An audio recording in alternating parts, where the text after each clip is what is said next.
Metaldeck de Acesco, el entrepiso que se adapta a todo tipo de estructura en una presentación de Al Oído.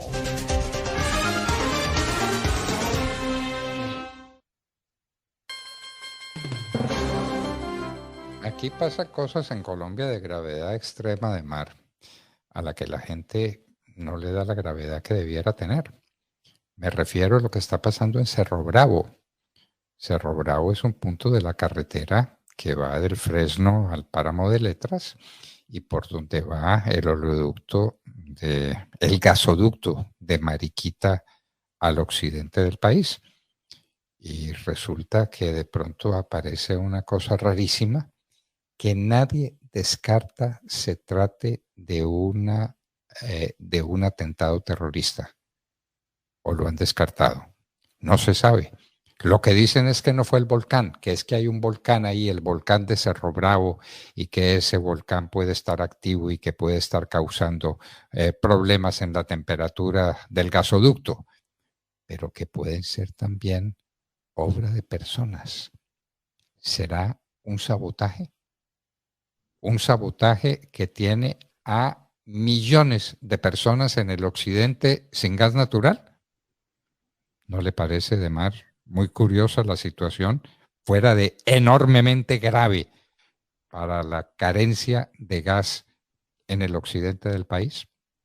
Pues doctor Fernando, lo cierto respecto al tema de lo que está ocurriendo allí en Cerro Bravo es que efectivamente el Servicio Geológico Colombiano ya anunció después de un peritaje que hizo el 21 de mayo en la zona que no hay tal actividad volcánica que permita concluir que esto se debe a Cerro Bravo o al volcán Nevado del Ruiz, que está a unos 22 kilómetros de distancia y que está en nivel naranja. No tiene nada que ver, es lo que ha concluido por cuenta de la investigación que se hizo, donde pues pudieron concluir que no tiene que ver en las concentraciones de gases que está emanando el punto, no tiene nada que ver con lo que está pasando allí en esta zona de la carretera y por donde pasa el gasoducto.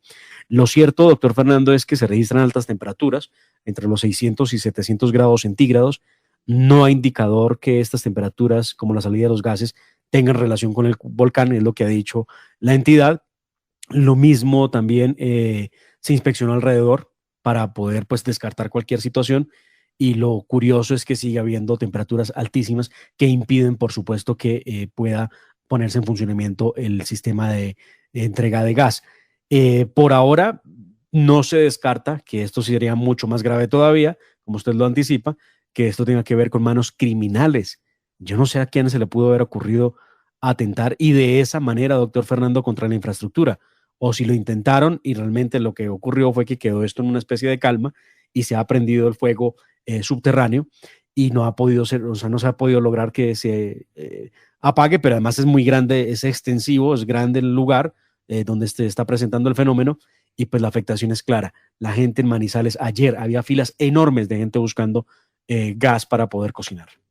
En Manizales, en Pereira, en Cali, la situación es dramática en muchos lugares y todavía quedan por ahí unas reservas de gas natural que se están utilizando.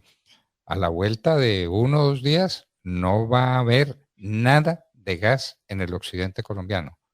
El problema social es terrible.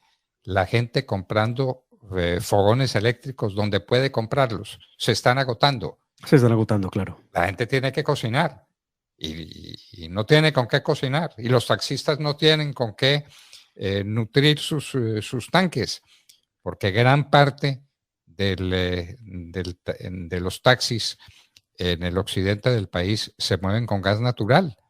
¿No? La cosa es de una gravedad enorme. Y lo Enorme. grave, doctor Fernando, es que esto ocurre en medio de un gobierno absolutamente inepto, incapaz, como el de Gustavo Petro, y el de la ministra activista, que se la pasa trinando y hablando del cambio climático y de cómo la temperatura va a subir en los próximos 10 años, pero no tiene la más remota idea qué hacer. Y obviamente no hay un plan, porque no lo hay, no lo hemos visto, para poder mitigar la crisis que se está generando en esta zona del país. Esta sí, una crisis social que se genera de manera inmediata por cuenta del desabastecimiento del gas. Pero pues la ministra, ¿qué sabe de eso? Ella no tiene idea, ella vive sabroso, seguramente en Bogotá, entonces no tiene problema. El problema está para la gente del occidente que está viendo como un servicio público, doctor Fernando, de la mayor importancia, ¿no? El gas natural no llega a sus hogares. Yo no sé. Tremendo. Terrible. Ni llega a las estaciones de gasolina, de manera que vamos a tener el equipo de taxis del occidente colombiano, de Cali, por ejemplo, paralizado porque no hay gas natural. Si se trató de un atentado, fue un atentado bien concebido, un atentado demoníaco, demoníaco. Y la capacidad de respuesta del gobierno nacional es limitadísima, ninguna. Que mandaron unos técnicos que por lo pronto han dicho que no fue el volcán. Ya, por lo pronto, no fue el cuento del volcán, no caló, no es el volcán. El calor no viene del volcán. ¿De dónde viene? No descartan manos criminales. Hágame el favor el problema. No demora en salir Francia Márquez o Gustavo Petro o la misma ministra de Minas a decir que esto es obra del cambio climático y que por eso tenemos que dejar de usar gas, petróleo y carbón. No. Ay, doctor Fernando. En eso andan ellos. Ellos no dicen otra cosa. Tantas estupideces no. ¿Cuál cambio climático? Calor en Cerro Bravo. ¿Qué? ¿Ustedes no han pasado por Cerro Bravo? Como pasé por ahí decenas de veces. Sé el frío de Cerro Bravo. Eso queda a nada del páramo de Letras. Cerro Bravo queda llegando al páramo de Letras. Qué horror, qué horror. Y qué incapacidad la del gobierno. Es que estuvieran ya los mejores técnicos, toda la gente dedicada a ver qué solución puede tener eso. Se habla de una especie de bypass por el sitio, es decir, un gasoducto flexible que pueda recoger el gas que viene y pasarlo al otro lado sin necesidad de pasar por el sitio donde las temperaturas están altísimas. Bueno. Es el gobierno del cambio. Irene Vélez, en medio de esta situación difícil que se presentó ya hace varios días, trinaba el 22 de mayo. Estudio advierte que vamos vía el aumento del 2,7 grados centígrados en este escenario. Millones de ciudadanos saldrán de su nicho climático, tendrán que vivir por primera vez por encima de los 29 grados y sufrirán olas de calor y sequías. El sur global pide acción climática ya. Esta es la ministra de Minas y Energía. Ahí está retratada ella y su lucha contra el cambio climático. Ella y Gustavo Petro van a salvar al mundo de la destrucción por las altas temperaturas. No. Bueno, Demar, pero no nos desviamos del tema. La gente no tiene con qué cocinar en el occidente colombiano. Los taxistas no tienen cómo alimentar sus tanques. Es la parálisis del occidente. Las colas son inmensas. Y eso que el asunto apenas está empezando. Apenas está empezando y esto es de una gravedad inmensa. Pero el país no reacciona, pues porque no tiene gobierno. Porque no tiene gobierno, no tiene presidente, no tiene ministra de Minas, no tiene nada. Que a Ecopetrol lo llamaron a que interviniera en el asunto. Ecopetrol no tiene nada que ver con el gasoducto, entiendo yo. Mire, no, de la empresa TGI es la que está al frente del asunto. Mire usted, doctor Fernando, comunicado del ministerio, comunicado conjunto número 3. Dice, avanzan trabajos de evaluación de la infraestructura y tendido de la nueva tubería flexible. Avanzan trabajos de evaluación. Hágame el favor. Pero vea lo que dice además. El gobierno nacional y las empresas de la industria de gas natural reiteran que la suspensión del servicio se debe a un fenómeno natural e invitan a la ciudadanía a no creer falsas noticias. ¿A un fenómeno natural? Vea pues, entonces... Pero se han dicho que no, Demar. Bueno, pero es que este es el Ministerio de Minas. Increíble. Sí, claro. Calentamiento del gasoducto en uno de los sitios más fríos del país.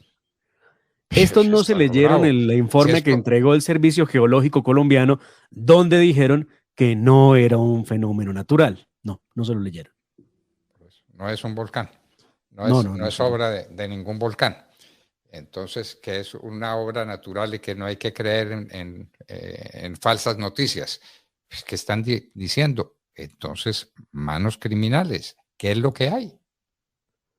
Bueno, muy bien, en eso estamos. Otra cosa gravísima que puede suceder es la que está sucediendo en el Brasil con la industria avícola. Gripe aviar en el Brasil. La gripe aviar nos ha tocado por un sitio, por el otro sitio, no ha llegado a Colombia. Dios nos tenga de su mano el día que llegue la gripe aviar. Estamos tomando precauciones, estamos haciendo lo que conviene.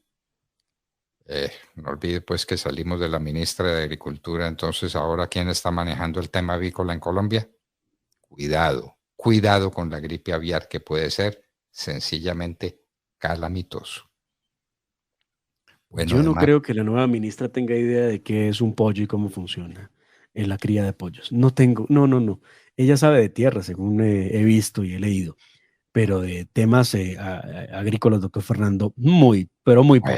bueno, Y de ella no, temas pero pecuarios menos. que tenga expertos, que tenga gente que esté trabajando en el asunto y que esté dando recomendaciones. La gripe aviar puede destruir o causarle un impacto fenomenal a la industria avícola colombiana. En los Estados Unidos fue pavoroso. Los precios de los huevos se fueron a las nubes dentro Bueno, de una. y sin duda, doctor Fernando, lo que pasa en el Brasil va a llegar al Perú, al Ecuador, a Colombia, a Venezuela, pues que estamos ahí en la frontera, estamos en la En el, cercanía, cuando menos el caso de Venezuela y Colombia. bueno, Bueno, dicen que de en el todos. Ecuador ya está la gripe aviar. Estamos aquí al pie de tener una catástrofe. No olvide la importancia de la industria avícola en el Valle del Cauca, en el sur de Cali. Es una industria importantísima. Bueno, en fin. Y mal para el Brasil, porque Brasil representa el 35% de las exportaciones internacionales en temas de carne de pollo. Bueno, Muy duro golpe al Brasil. bueno, ¿a qué horas la señora Francia Márquez hablará de su viaje al África para que explique, entre otras, cómo fue el apoyo que recibió en dinero y en logística del señor George Soros o de sus compañías? Pues vea, doctor Fernando, ayer se conoció un derecho de petición que envió la senadora María Fernanda Cabal a la vicepresidente, donde le cuestiona por el dinero que le entregó la Open Society Foundation, que es la entidad de George Soros, para el viaje al África, y también la logística que le prestó para ese viaje. También le preguntó por los costes que incurrieron para hoteles, traslados y demás, que hubiera cubierto con su dinero George Soros. ¿Y a cambio de qué? ¿Cuáles son las relaciones o negocios que existe entre George Soros y la presidencia de Colombia? Pues vamos a ver qué le contesta. Lo cierto es que una vez recibió el derecho de petición la vicepresidente, no se logró anticipar al hecho y anunció que ella daría una rueda de prensa el día de hoy, Francia Márquez, para explicarle a los colombianos el balance de su viaje. Pero lo que le está solicitando la senadora Cabal no es el balance del viaje, es un informe escrito donde le detalle uno a uno, cada uno de esos 50 invitados, qué fue lo que hizo en el África, qué gestiones adelantó, cuántos negocios cerró, qué acuerdos alcanzó. Eso es lo que le está solicitando la senadora Cabal en el derecho de petición. Vamos a ver Francia Márquez con qué sale y a qué horas aparece en pantalla para entregarle al país el balance de tan importante viaje que, entre otras cosas, contó doctor Fernando con dos personajes muy importantes en la vida de la vicepresidente. Su diseñador de modas, el que le diseña la ropa a la vicepresidente Francia Márquez, es uno de los que viajó en el avión, y esto, pues, él es un empresario y tiene su marca de ropa, entonces él estuvo allí también presente. Y la otra, él se llama, para quien los quieran buscar, Esteban Sinisterra. Esteban Sinisterra Paz, es diseñador de moda y su negocio se llama Esteban African. Y por otra parte viajó Noemí Arboleda Cruz, que es gerente de Afroline SAS, que se dice es la persona que le ha servido como maquilladora a doña Francia Márquez, la que la maquilla para los eventos. Entonces, pues vamos a ver qué dice doña Francia Márquez de haber llevado a gente tan cercana y que le sirve además en tanto a que le fabrican su ropa y en tanto a que la maquillan. Bueno, pero ahora un tema nuevo porque no se conocía cuando la senadora Cabal hizo estas preguntas, no se conocía la financiación de Soros. ¿Cuánto le dio? ¿A título Claro, de se lo qué? pregunta, Ah, se ¿cuánto lo dinero? pregunta. Sí, sí, sí, sí, sí. Ah, bueno. Sí, ¿cuál es la participación de George Soros en la financiación en efectivo y logística que le permitió a doña Francia Márquez el viaje por 3 países, ¿Cómo Kenia, le Etiopía y parece? Sudáfrica? ¿Cómo le parece? ¿Cómo le parece? Recibiendo donaciones de un empresario tan supremamente cuestionado en el mundo como George Soros. Entre otras, es gran promotor de la marihuana, ¿no? Gran promotor de la marihuana. Toda la gente Agenda 2030, del aborto, bueno, de cuánta cosa Ah, muy bien, reprobamos. muy bien. ¿Cuáles son las obligaciones que asume el gobierno nacional y la señora Francia Márquez, vicepresidenta de la República, por cuenta de la ayuda financiera y logística que George Soros hace para su viaje al África? ¡Ja! ¡Qué María, por Dios! Bueno, vamos a ver pues qué pasa. Finalmente fue aprobada la reforma a la salud en primer debate en la comisión. Era lo que se esperaba, ¿no? Sí, definitivamente.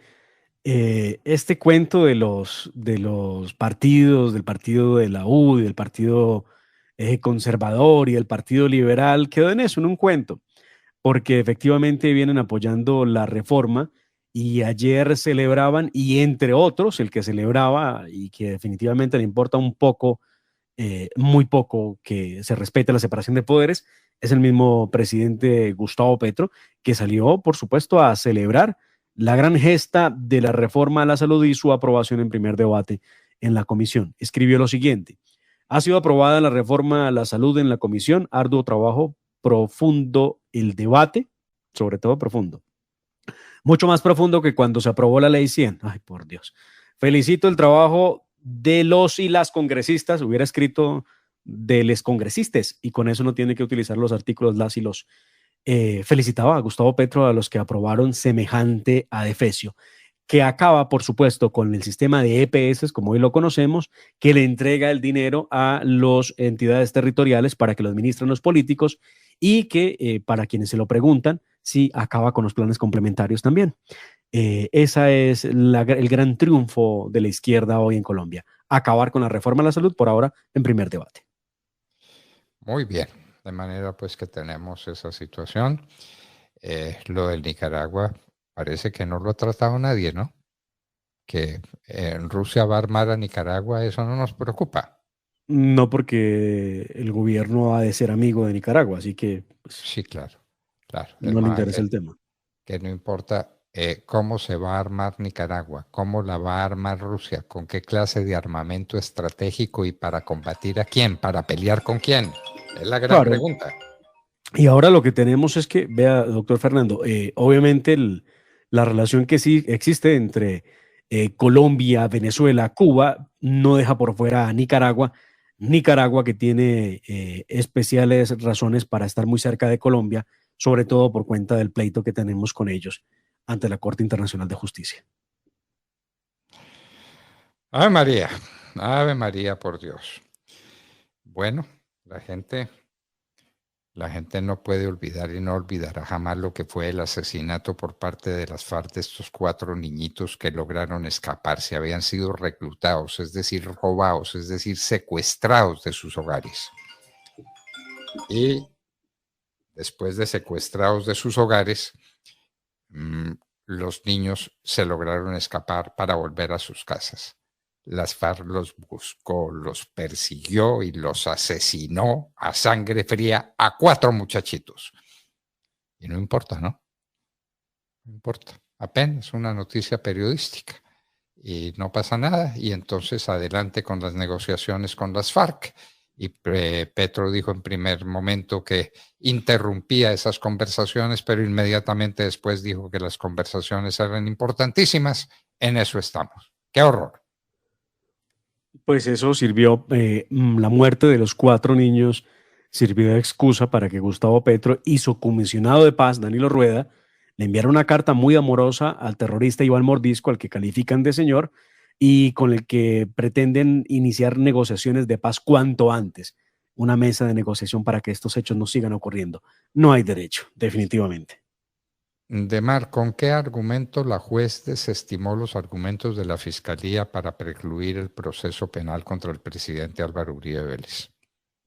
Pues ha dicho la juez en el medio del proceso y en medio de la audiencia el día de ayer que se advertía que existía la intención de conseguir declaraciones en contra del hoy senador Cepeda por parte del expresidente Álvaro Uribe Vélez.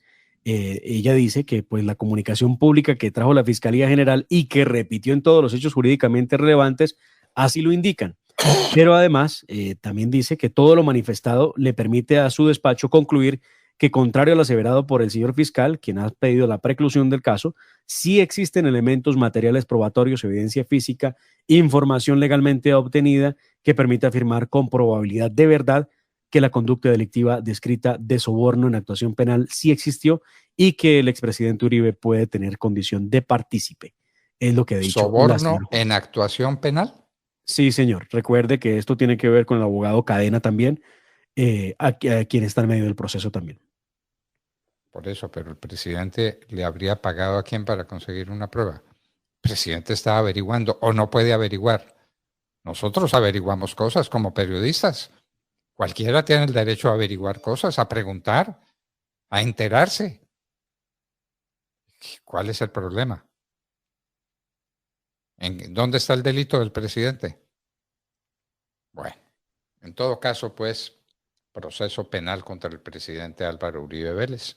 Ya no es simplemente una indagación que hace la Fiscalía, que dijo no hay nada contra el presidente, preclusión del proceso, lo llevan al juez y la juez dice que sí, con los mismos elementos. No hay una prueba nueva, no hay nada distinto. Con los mismos elementos que tuvo la Fiscalía para decir que no había nada, la juez dice que tal vez sí hay y que entonces proceso penal contra Álvaro Uribe. Entonces, hoy Álvaro Uribe es un procesado. ¡Qué horror, por Dios! Lo que se sigue en el proceso para las personas que se lo están preguntando, pues siguen en curso las investigaciones contra el presidente. Recuerden ustedes que hay un supuesto presunto soborno al testigo Juan Guillermo Monsalve, de quien muchas cosas se preguntan, muchas cosas se dicen, se revelaron y hoy se olvidan, inclusive contra su ex esposa, que vaya si tiene elementos complicados en medio de todo el proceso. La Fiscalía apeló el fallo, ayer mismo lo anunció, de la juez Barrera, por lo que esta audiencia va a continuar hoy, doctor Fernando, con la sustentación por parte de la Fiscalía que apeló el fallo. Ya vamos a ver qué pasa después, porque vendrán las partes, la defensa del expresidente Uribe, los representantes de las víctimas, quienes van a hacer uso de la palabra, y será una sala de decisión penal del Tribunal Superior de Bogotá la que tome la decisión de si confirma o no la preclusión en el caso del presidente Uribe. ¿Dentro de cuánto tiempo? ¿Cuánto tiempo No. va a estar el presidente Uribe sub iudice mientras el tribunal recibe el negocio, lo procesa, lo reparte, el sustanciador lo estudia, lo analiza y toma la decisión final? ¿Cuánto tiempo va a estar el presidente Uribe sub iudice? ¡Qué horror! No, y bueno, y pensemos que en que el tribunal afirme o tome la decisión de la juez en el caso, pues en ese escenario, la situación viene a lo siguiente: el caso vuelve a la fiscalía, se tiene que designar a otro fiscal. Este sería el encargado de decidir si presenta una acusación ante el juez del circuito o si con unos nuevos argumentos y nuevas causales puede intentar otro escrito de preclusión en el caso del expresidente Uribe. Lo cierto, doctor Fernando, es que esto no es asunto de mañana o pasado mañana o la próxima semana. Ya hemos visto en Colombia cómo desde hace 7 o casi 8 años utilizan el proceso del expresidente Uribe para afectar su imagen, por supuesto, afectar su partido, y así lo llevan. Cada vez que había algún tema electoral, inmediatamente acusación o audiencia en contra del presidente Uribe. ¡Qué horror! Bueno, queridos amigos, noticias importantísimas.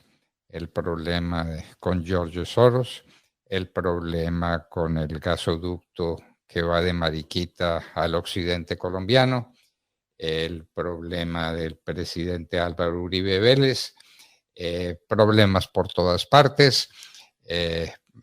ya veremos qué sigue y mañana sin duda estaremos con ustedes y les recomendamos a los que no lo han podido oír que oigan el grande reportaje que nos concedió el doctor Omar Bull Escobar sobre el tema de George Soros, un personaje que le da regalos en efectivo y en logística a la vicepresidenta de la República. Demar, ¿me equivoco mucho o hay de por medio un delito en ese caso? Los funcionarios públicos pueden recibir regalos de entidades que están interesadas en los asuntos internos del país. Evidentemente no debería, y vamos a ver cuál respuesta le dan. Bueno, da primero la señora vicepresidenta el día de hoy y segundo a la senadora Cabal, que le pregunta por la plata que George Soros le entregó. Vamos a ver qué le dice. ¿Y con qué legitimidad? Si aquí viene cualquiera de los grandes potentados del mundo a regalarle dinero a este o aquel, ¿eso lo puede hacer? A la vicepresidenta, mañana es a un ministro, después a un instituto. ¿A quién? ¿A quién se le van a dar regalos? ¿Y con qué contraprestaciones? ¿Con qué obligaciones de retorno? En fin, queridos amigos, hasta mañana. Hemos pasado un momento maravilloso con ustedes y lo pasaremos Dios mediante mañana a las 6 en punto de la mañana cuando